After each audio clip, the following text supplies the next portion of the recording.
What's up, guys? Samira here, back for another VOD review. Today, we're doing a Jazlatte VOD review. This guy is rank 1 Taiwan. He has been absolutely smurfing it up. Look, those are his scores on the stream today, so just absolutely smurfing it, like I said. And he took a really cool line to play into a comp that got buffed a lot, and also just in general, this game was kind of a masterclass.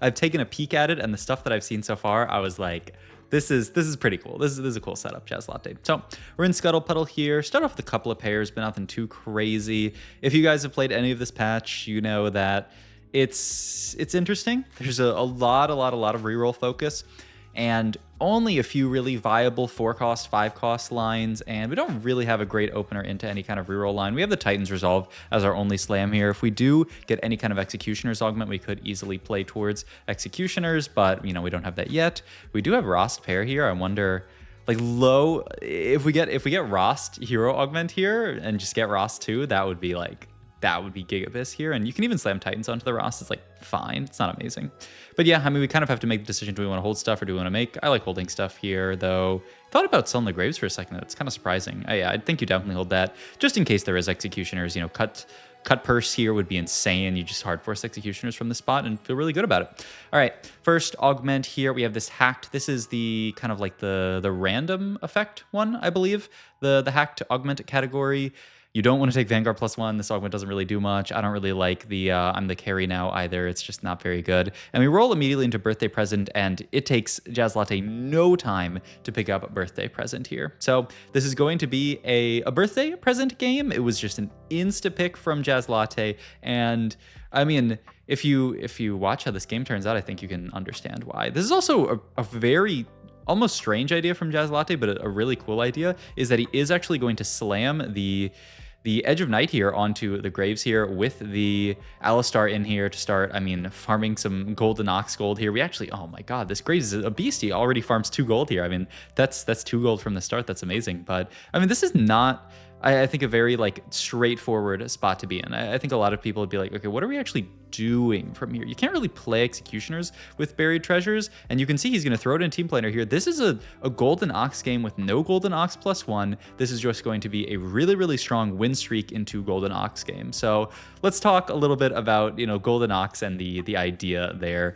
So Golden Ox got I'm really bad at saying the double word. I'm realizing the TFT accent. I'll get better at it, I swear. But it got giga buffed this patch. 6 Golden Ox just gives a lot more stats and a lot more just odds. It's 100% odds to farm gold when you kill a unit, and decent odds, like 7 or 8% odds to farm a component. Like it's really good odds to farm a component as well, which if you start farming components late game, that's what allows you to actually play for the super high cap, because farming a bunch of gold, I mean, it's great. Gold allows you to build a stronger board and play, you know, for an even higher capped board late game. But like what's really crazy is farming up those components, getting all these different carries that you can play itemized. And the other cool thing is that we get to play this good opener into Golden Ox, start proccing Golden Ox, especially with, you know, Birthday Present. We want to push levels, and so like this incentivizes us to put that gold into Golden Ox, and then also, you know, gives us the fuel to keep doing that. You know, Golden Ox is going to give us the gold that's going to fuel Birthday Present, and then Birthday Present is, it makes so much sense to play with Golden Ox. I feel like this is potentially the single best augment that you can take with Golden Ox here. We also do have the opportunity to level up here if we want to go for it. Yeah, I think this makes a lot of sense. Get a Twisted Fate 2, which is like kind of a little bit weird to fit on this board, but I mean, he's a 2-star unit, so I think we can definitely just fit him on as a dude. We did have the possibility of fitting Rapid Fire here, that would have to drop out of something, and so he's like, I don't really want to drop out of like Vanguard here or Bruiser on this board, so I'm just going to play this board, and it looks like we are going to get a pretty close win. I think you could probably call this a TF diff here, so really good idea on the level up here, and then we pick up the Rost here as well. So, I mean, the spot is looking amazing, right? We have this fully upgraded board with the Birthday Present. We're already level 6. We're going to push level 7, probably on 3-1, and ooh, yeah, I was wondering about this. Yeah, he's going to cut the... Wow, it's actually a little bit crazy, but I think it makes a lot of sense. We are going to cut the Graves for now and say we need to get Rapid Fire in for the TF. Like I was talking about, Rapid Fire for, I mean, a TF2 is going to be huge here, so we're gonna go for it. We are going to actually cut the Graves. This means we actually don't really have someone to hold Edge of Night unless we want to throw it onto like Rost here. It's an interesting idea, but I mean, I think it makes a lot of sense. And always remember, yeah, this is really smart from Jazlatte. If you guys haven't played much around Golden Ox, you see it has the minus out of minus there on the Golden Ox thing. If you pump level this round, it's not going to give you any Golden Ox value. And so I'm actually really surprised he sells the, wow, yeah. I'm not sure if that was a mistake or if he really wanted to do that, but he actually sold the pair of Graves there at that spot. That's kind of crazy to me. Pick up the Vex here, and this is what we're going to play for now. Make the Shojin, make the red buff here, and yeah, this is going to be a board. Yeah, I don't know why we sold Graves pair. Seems a bit odd, but you see there, we got Golden Ox in on minions because you have to basically like wait around to actually start like proccing Golden Ox. And so we waited one round. Now we have that 0 out of 16. If we had leveled this round, we would have got it. I'm honestly a bit surprised we didn't level this round because we have a huge streak to protect here. I feel like leveling and getting an upgrade here would win us the fight. Yeah, I think this is a mistake from Jazlatte to not level in this spot. I know it's a lot of gold, but I mean, I think it's certainly worth it here. All right, augments here. This is also a really cool idea from Jazlatte. So, I mean, we see this one, the item collector. I mean, it's fine. The idea is like later game, you're going to farm a bunch of items with Golden Ox. So like, I don't mind item collector that much in this spot. And I think that's what he was looking at. But then he sees something else here. He sees this Pandora's Bench and he says, wait a minute. I mean, this is a Scuttle Puddle game. I already have some 4 costs. I'm going to start getting, 2-star 3 costs, and then on my next level, 2-star 4 costs that I can roll. This can actually be like a super, super high cap game where I can roll my 2-star 4 costs, dig for exactly the ones I need, maybe even play for 3 stars with this bench. And there's so much gold that's going to be in this game. This augment, Pandora's Bench, it's kind of interesting. It's not really an econ augment. It's almost like the opposite of an econ augment. You put econ into it and it gives you an output, which is, those extra unit copies. And this is a spot where we do have a ton of econ. We're Scuttle Puddle, we're Birthday Present. Like we are going to have the econ to fuel this thing. And so this is actually just the perfect spot for it. We actually hit Zaya pair here, but he says, I'm just going to keep farming, hoping to pick up my Golden Ox procs here. We made the red buff Shojin Slam here. That's the other piece of this that maybe did I mention this yet? I wanted to mention it, but I usually talk a mile a minute in these videos because there's so many. TFT is just such a cool game. There's so many things to talk about. But Golden Ox really loves this kind of win streak style because, I mean, you have to be winning fights to farm the gold. And if you are winning fights and farming the gold, you get an insane amount of value out of it. It also really then rewards your ability to aggressively level. Spots like this, we're aggressively leveling for the birthday present. We get a huge reward out of it because, I mean, we're playing Golden Ox, so we're proccing the Golden Ox, and then also, like winning fights, leveling up, all that kind of stuff. Really wanted the sword there, I guess. Kind of interesting, actually, but he ends up taking belts here. I mean, I guess sword to just finish out potentially an Aphelios item here with the red buff, which is potentially going to go into Aphelios just as like an attack speed item, kind of like a Gwinsu replacement because it's, it's attack speed. But I love the Shojin red buff slam. I think a lot of people maybe would be like, well, I'm going to play towards Aphelios later, so like I need to hold like, maybe you'd make a Gwinsu to play towards Aphelios, but instead he makes the Shojin red buff because he had a Vex. He said, I want to play for strongest board. I want to be winning fights. It's really important that I am winning fights here, especially because this is going to like allow me to get to level 8 with a lot of gold, and then, I can push levels and be in a really, really strong spot there. So yeah, he ends up actually finding his first Aphelios there, so we feel pretty good. The other thing I guess to talk about is that we don't have Golden Ox +1 here, so the only way that we can actually get to 6 Golden Ox, which is the way that you do well with this comp. If you're stuck on 4 Golden Ox, late game, you're not going to be very happy. You need to get to that 6 so that you can start getting that huge gold farm and also that ability to farm components. Because if you're not farming components, you're just going to get outcapped by other people. But to actually get there without the +1, you obviously need to find Viego. So we are in a spot where we are very easily going to be able to make it to 9. I mean, we're almost level 9. We can basically level to 8 here for free. Pre-levels to proc the Golden Ox here, and does get that Annie in here so that we know that we can fit 4 really, really easily. Gets the Leona in there as well, just as a solid Vanguard on this board, and then continues to roll this stuff. And yeah, he actually decides now to roll the Senna. We actually get a huge influx of gold from Scuttle as well, and we pick up a Renekton in here, which is huge. So love for the Jarvan. Pick up Sedge, and yeah, this is what we were talking about. Like, he's just going to roll a Sejuani, because it doesn't really fit that well on the board. So why even, I mean, you could actually play it with the Renekton here. It's actually kind of surprising that he opts to not play it, but he would prefer to roll it into, potentially Aphelios too, other kind of stuff here. Looking at item slams here, he decides to make the death cap here, and then this Renekton actually does a great job of holding items here. We get to make the Edge of Night, the BT onto him, and then he's thinking about Guardbreaker. You probably do hold that for like armor shred type stuff, but we'll see.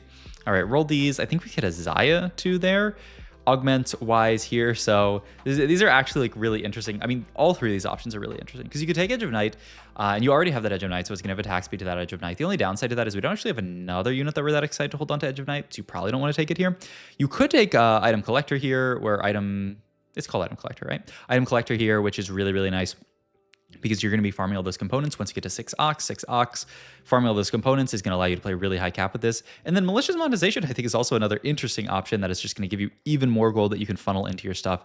I think Jazlatte realizes that, like, we have enough gold in this spot, and we are going to push level 9, and really we just need enough gold to make it to level 9. And if we can make it to level 9, we don't really need the extra gold, because 9 to 10 is like really, I mean, it's fine. It's something that you can do as a win more thing, but we really need to push 9 and then spike really hard on 9. And Item Collector is going to do the best at that here, especially with the extra components from Golden Ox. So he thinks on it for a while, but then opts to do it. But look at this. We can push to 9 with barely enough gold. And this is the thing that I will say is pretty high roll from Jazlatte here, as chat's going to start spamming the 7s here. We do hit the Viego 2 off the birthday present, which is huge here. This allows us to get 6 golden ox in immediately. We can move these AP items to Viego, and then the Shojin and the red buff are going to go into Zaya, and then he is just going to finish the guard breaker and say, I know I'm going to play strongest board. I'd love to, you know, put all my items onto my golden ox units, but I mean, this is fine as well, and I just want to be as strong as possible, right? If we were to slam these items onto Aphelios, you know, potentially we would lose this fight. We pick up the Annie 2 as well here. And now we can even start rolling 5 costs, right? Like, I mean, you could actually fit Kobuko on this board, but Mordekaiser does a great job on this board. This is what he was thinking of always, actually, is just playing for the Mord. And yeah, now that we have the Annie 2, we can move items off of the Zaya. I mean, she's a decent synergy bot, but we'd rather actually have the items onto the Annie here, because she's going to farm Golden Ox. She also has the Golden Ox damage amp, so really hype for that. And I mean, we are now really, really cruising in this spot, and we're rolling all of our 4 costs to potentially look for 3-star 4 costs, because it's going to be not that hard to find something like an Aphelios 3 or an Annie 3, especially as well, because this is not a super contested line. You can only really play this line from a spot like Jazlatte when you're super strong win streaking, you're getting there with a ton of gold, and you can actually spike this board really hard. But, you know, if you don't have that, it's really tough for you to actually play Golden Ox. And so, you know, he realizes, like, I might actually be able to, you know, play for my stuff 3-star if I can. But yeah. Our board, yeah, I mean, at the end of the day, this is just our board here. Oftentimes, you'll see people play Leona over the Erast here, but I think he's just playing it as a solid, good 2-star unit. And then you can kind of fit Anima on this board as just like a cheeky little like 3 Anima. I've seen people do like you can play Yumi on this board to also get AMP for Annie, and then that also fits Anima in if you're playing Leona. Like, that's the beautiful way to fit it in. But it's honestly, at this point, we're really more looking at like capping out on level 9. He actually, yeah, immediately, wow. I mean, I think this makes sense though. Like, and yeah, this is okay. So this is an important time to actually do a full lobby scout here. Really, really good to do the full lobby scout here. So I'm actually down to go back here and relook at this full lobby scout here to see what is contested in our spot here. This guy holding nothing that we care about, which is beautiful for us. This guy has a Graves, but obviously he's playing Executioner, so they're not going to hold anything that we care about. This guy not really holding, though they are holding a bunch of 5 costs, annoyingly for us. Like, they're holding stuff like this Viego, but we already have the Viego too, so who cares, I guess. Go back to check this guy, but once again, I mean, yeah, like, this is not a line that's going to be contested. This guy... 6, yeah, and this guy's like a Vayne board, so we don't have to worry about that. There's another, wow, so many people actually playing this strategists role, this strategist comp here, Street Demon and strategists, and more like Street Demon techie as well. Like, nobody really, I mean, like I said, this is such an easy line to get uncontested, because you know, people cannot hard force this line. It cannot be kind of like defaulted into. You have to play it when you have a really good spot for it. We do actually sadly lose this fight though, but this is why we're going to start rerolling the Zaya. I mean, I don't know if it even makes our board weaker. It might even make our board stronger to fit the Urgot in. But we can just do this, roll a 4 cost, and if we ever find like an Annie 2 or an Aphelios 2, then we're kind of off to the races. We're starting to get really close. He just has to be very vigilant about everybody else holding these units, because, you know, they very well could just steal stuff from him. All right, let's look at items here. We do actually get Urgot 2 from rolling our 5 cost, which is crazy. So I imagine we're going to start itemizing him. We have Heal Cut made. We don't have Armor Shred made. We don't have MR Shred made either. You could go double Shred here. You could go like an LW Static Shiv here, which seems little crazy. I like something like LW Guardbreaker Renans maybe, and then just finish it out with a Vow and just don't make the MR Shred, just because, I mean, Viego has it built in, so it's not too bad here. So that's what I'm looking at here, but we'll see. We do have Rod here if he wants to go something like Winsu. Oh, this is nice. Ooh, Archangels. Okay, Archangels Annie here, just saying, I have a ton of frontline, let's do this. We can move the red buff over there. This is not what I was expecting at all, but then finish out with Renan's Guardbreaker, I guess. Yeah, so that's an interesting idea. Move the Archangels over to Annie. She does now have a very solid solid AP scaling, so he's going to go for it. I'm actually down. Let's do a stats check real quick. Why not? I'm actually really like 6. Oh no, it's not old. It's 6 golden ox, Annie here, and then just say that we're 3 item Annie. I want to just look where Archangels is. Wow. I mean, this is a really good call out from Jazlatte. This is looks like her best item, honestly. Once after like building, like blue buff seems like almost necessary, but when you get that Archangels down, you get really good deltas here. Compared to something like a Shojin Nashor's JG looks kind of horrible. You know, you don't really need. I mean, the damage amp scales with it. It's kind of interesting why like this looks so much worse than something like an Archangels. I mean, it really just looks like you don't want like the Nashor's attacks. I mean, Nashor's actually fits decently here. I mean, it looks like now Archangels is really good. So this is a really good call out. I have no clue about this, but Archangels onto the Annie here looks really, really nice. Rabadon's adaptive helm as well. Yeah, like looks like you don't even really want these. And JG looks like the really bad one that you just do not want to build JG on Annie for some reason. I wonder why that is. Just because, I guess because it's one of those units that like you really want to scale up the Tibbers, and you know JG doesn't allow you to do that. All right, we leveled here, pick up a Samira 2 here. We can actually fit that in for AMP, so yeah, this is going to be our setup here, and we are level 10 on 5-2. I mean, just the amount of resources in this game are insane, and we're playing a cool just way to cap out the board with Golden Ox. We have a Sunfire that we could make, or we could wait to farm more components. I mean, the crazy thing as well is we have this Urgot who's also going to farm components. This is actually hilarious. We have the Golden Ox farming components and the Urgot farming components. I'd love to fit a Garen on this board.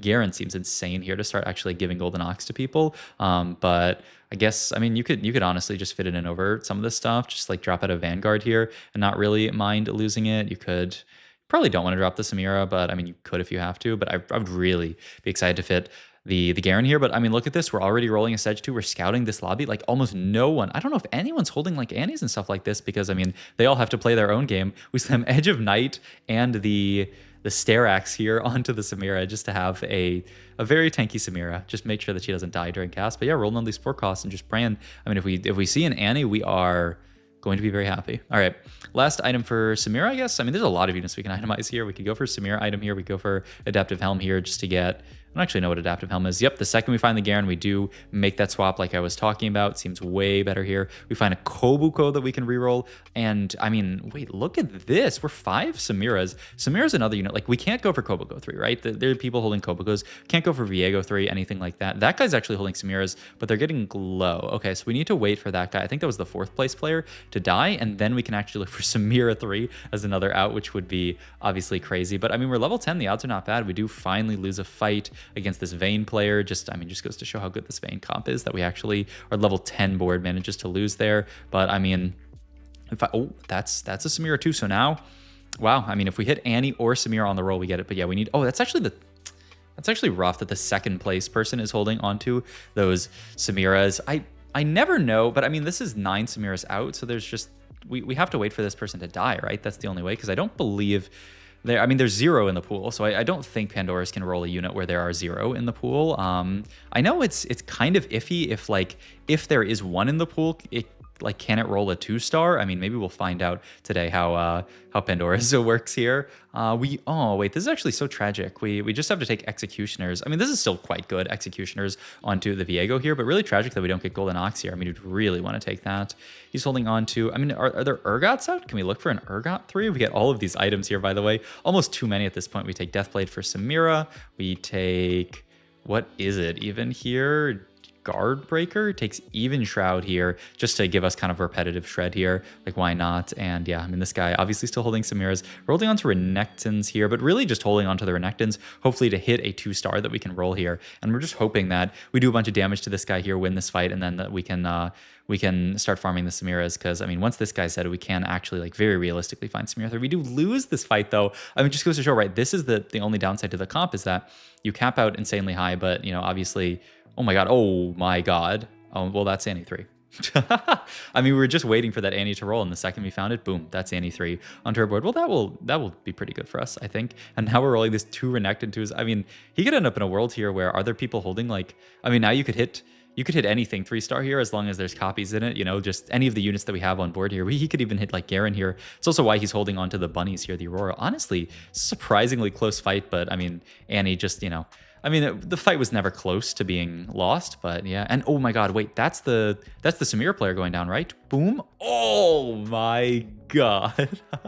A Jazlatte celebrating a little bit here, rolling down to look for another 3-star 5 cost potentially. He wants to find the 2 stars so that he can roll them and yeah, roll stuff like Viego, roll this Koboko here, look for like an Urgot 3. But I mean, let's just watch. I mean, Samira's gonna take a while to cast, honestly, and so oh my god, her ult is so cool. She just flies around the entire board. It just clears everybody. Oh, that's actually so sick. And okay, we do have one more round, so maybe we can hit another 3-star. I mean, you could take the Urgot here, and then we could actually hit Urgot 3 if Koboko rolls. And if not, we could always just roll it down here and try to see. One time. Oh, we rolled Zac. But that's an Urgot. Roll. We got Golden Ox here. Auroras. I mean, honestly, do you even care about this? Bro, you can't roll these. Bro, you're going to win the fight. Oh my god, he's taking his 3 stars off the board to actually go for it. He is going to roll these. Holy, the VM is actually crazy here. I mean, this guy's a strong Vayne reroll board. I mean, they should win this fight, so we get one more roll to see if we can hit like an Urgot 3 here. Boom. Oh, this is so wait, he put it on at the last second to try to reroll the Samira. Wait, that would have been sick, honestly. Oh, no, we're no longer 1 off Urgot. Okay. Well, he doesn't want to accidentally lose the game. So, oh my god, we're still 1 off Urgot. Go. No! He doesn't hit it in time. He actually has Urgot 3 on bench as well, but he didn't hit it. Oh, Jazlatte, you're getting old, man.